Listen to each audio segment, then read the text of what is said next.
Ragıp. Git oğlum. Dünyanın kefeye karşı bir numaralı tercih.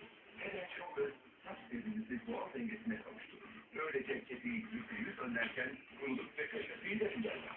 Kepeksiz saçlarınız artık hep yumuşak hem de parlak olacak. Sadece kepekten değil, saç bezisi sorunlarına kurtulur. Bak ne var orada bak. Tüm sorunları Bak. Bak.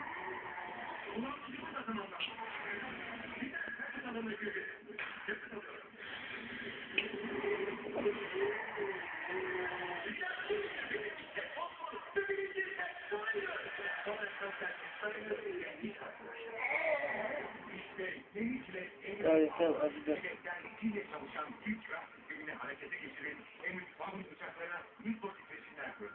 Ragıp.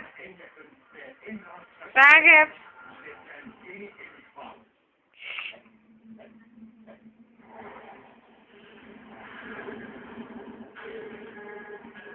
Ragıp. Gel oğlum.